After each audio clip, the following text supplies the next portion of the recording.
Hi everybody, this is a video about how to get started on your final essay, which is the research paper. So let's get right to it here. I did a PowerPoint like I usually do. Okay, essay number 4, last one. First step I would say is consider what the goal of this assignment actually is. Remember that at its core, a research paper has to be a good essay. A lot of times people focus so much on finding articles and things like that they forget to include these really important aspects of any paper. A good thesis, lots of examples, a clear organization method. Make sure that your essay has all those things, because if it doesn't have those things, it doesn't really matter what the research is. I said you shouldn't just be summarizing what a bunch of other people have to say on this topic. That's not what a research paper is. In this essay, you should be making an argument, and you're just using these sources that you find to support what you want to say about it. So you have to be the controlling voice in this paper. You shouldn't lose that voice amongst all these articles that you're bringing in. And then I said the research paper is just an extension of what you've already done in this class. So in your commentary, you stated an opinion on a topic. In the last 2 essays, you've incorporated and cited quotations. You're going to be doing that in this essay too. And then especially in essay number 3, you were comparing different sources and responding to them. You should be doing those things in this research paper as well. The only difference is you're including more of these sources that you find. Step 2 is going to be choosing a good research topic. And I said you can choose any topic that you want for this assignment. I'm not going to tell you no, but it has to be 2 things. 1, it has to be arguable, that there have to be different perspectives on this issue, and it has to be researchable. So you have to be able to find some sources on it. I said choose a topic that you're actually interested in, that you won't mind reading articles about. Don't choose some topic just because, lots of people have written on it before. So a couple of my students at Baldwin-Wallace right now are working on what I think are interesting research papers. One guy is writing about hip-hop music and the benefits of that type of music, when we usually hear about kind of the negative aspects of it.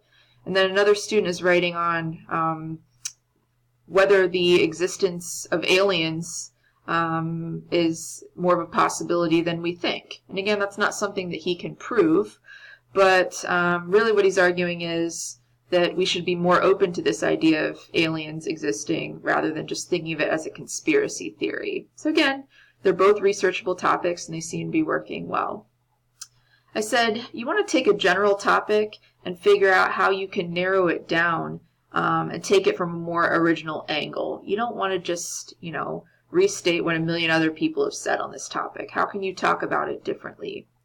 I think the best way to begin is to start with a research question that you can use to guide your research and keep your focus.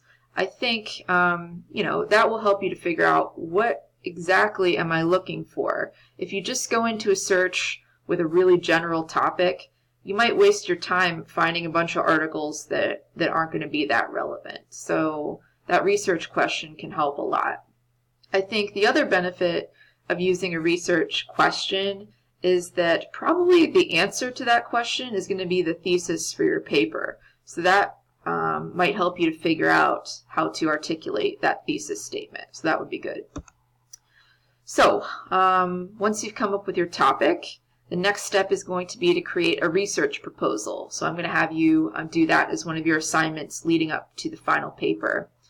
So I said the purpose of a research proposal is to get you to decide on a topic early on and start thinking through how the essay will progress.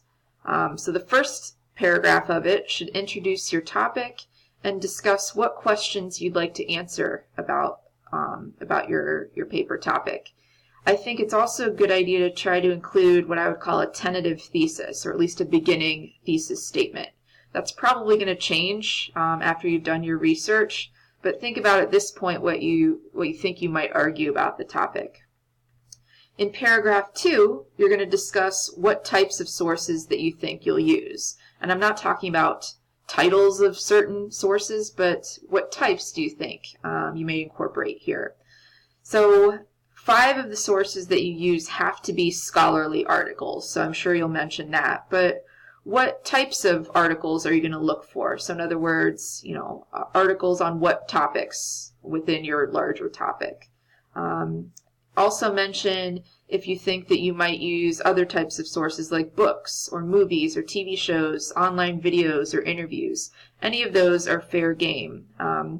Like I said, you should be using 7 total sources. At least 5 of them have to be scholarly articles. The other 2 can be whatever you want. If you want to, you can have all of your sources be scholarly articles. If you decide to use a book, just keep in mind if it has to be sent to you, that's kind of a time-sensitive thing, so you may want to get on that early on. A really good source for getting books is called OhioLink, which you can access through the library databases. So again, just know that that will probably take you a little bit more time to get. The last paragraph of your research proposal should mention what obstacles you foresee in doing this project. And if you tell me that, I can give you advice on how to sort of combat those things. I said it's fine if you decide to change your topic. If you start doing it and say this is not going to work, I think that's fine. Just let me know that you've changed your topic, and you don't have to redo this proposal. This is just to get you thinking about the topic and let me know what you're considering at this point.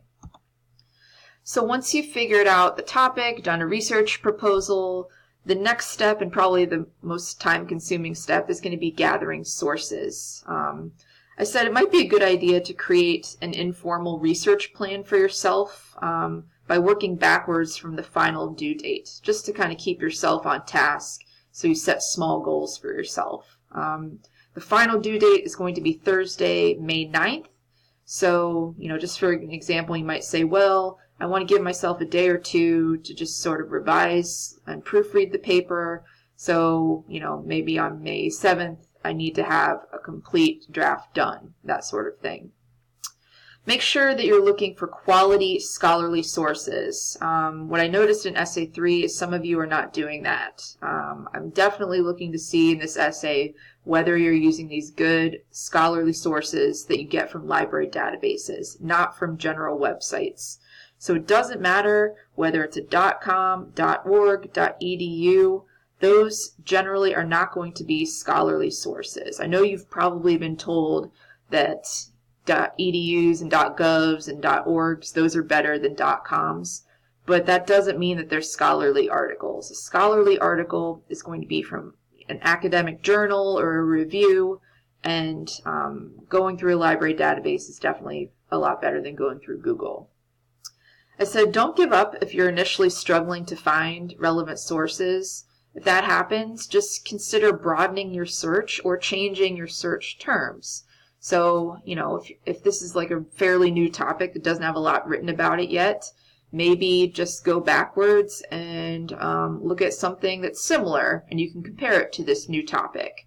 Or, let's say you're doing a search on capital punishment. If you change the search terms to death penalty, which essentially means the same thing, you're going to get a whole different set of articles. So don't give up if you're struggling at first to find good sources. I said, once you do find some stuff, question and investigate the reliability of those sources that you find. So consider the author. Think about the publication date, whether the author raises opposing views or not, whether the author credits and cites his or her sources. Those are all important things to think about as you test whether these are good articles or not. Again, if you do a Google search of the author and this person has not written anything, you can't find any information, that might not be such a good article to use. If this article was written 10 years ago, that might be too old. I would try to find articles within the last couple of years. If this person does not mention the opposing side, that's a sign that it might be a biased article and not such a great one to use for your paper. If this author is not quoting, citing, doesn't have a reference or works cited page at the end, Those are all bad signs. Maybe a sign that you need to find a different article. And then the final thing I mentioned here, expect the unexpected. And there's really no other way to say this than research can really suck. It can be very frustrating and time-consuming.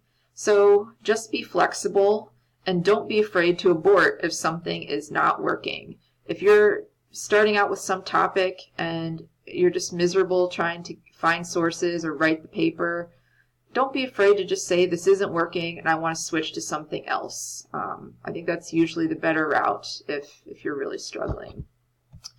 So once you've found some seemingly good sources, that's when you want to read through them and compile works cited page info. I said don't spend too much time reading through lots of articles from top to bottom. Instead, be strategic.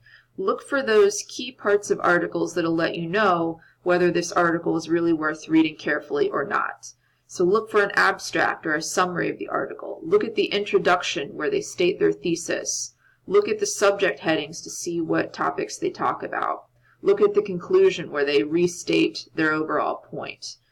Looking at those things will tell you whether it's actually worth reading a 20-25 page article. I said I would consider printing out a good article that you find so that you can mark it up, respond to it, make notes. That's usually easier for when you actually write the paper. I would also think about creating a bibliography file for yourself, or maybe even an annotated bibliography, which we'll talk about in a couple weeks here.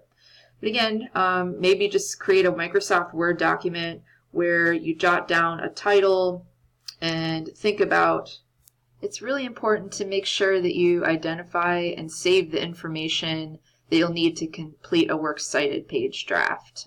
So don't lose that information. So once you're ready to start drafting the paper, you might start by creating just an informal outline for yourself to get a sense of what the order is going to be. I would think of yourself as explaining the story of this topic to someone who knows nothing about it. Imagine that's your audience. So you might answer questions like, what was this topic like in the past? How and why has it changed over time? What are the effects of this issue? What are the different perspectives on the issue? What should we do about it? And why is it important? And I said one of your primary jobs is as a connector. So make it clear how a paragraph or maybe how articles are connected to the ones that you've included around it. That's really important. So for the introduction, depending on how much you have to say, a 2-paragraph intro might actually be appropriate for an assignment of this length. The longer the paper is, the more rationale there is to have a multi-paragraph intro. And if you do that, your thesis would be in the second paragraph. If you want to, you could just keep it as a one paragraph intro like normal. So in the intro, identify the topic. Here's how it's typically viewed, but here's how it's more complicated than that. Explain the purpose of your paper. What have you tried to discover about this topic through your research? Give some brief background on the topic. We're talking like a couple of sentences. And you might actually do a separate background paragraph after the intro if you have more to say. You could emphasize why this topic is important, what's at stake with this topic, and present a good argumentative thesis that combines your opinion and a reason why in the last sentence of your intro. As far as the body, think about what are the major issues involved in this topic. Where do people disagree on it? You can organize chronologically, so what happened before, what started a change, what's happening now, what might happen, or you could do by order of importance, from the least important to the most important point. But you must use quotations and paraphrases when it's appropriate, along with in-text citations. Then for your conclusion and the works cited page, give a clear transition from the body to the conclusion to show that you're concluding. Restate the thesis in a different way. Stress why this topic is important. If it's necessary, like what you want the audience to do as a call to action, and the consequences that might result from this topic. And then follow it with a correctly formatted works cited page and make that a separate page of your essay. So don't get too stressed out about this topic. Just always contact me if you have any questions. But good luck with this paper. You'll do fine.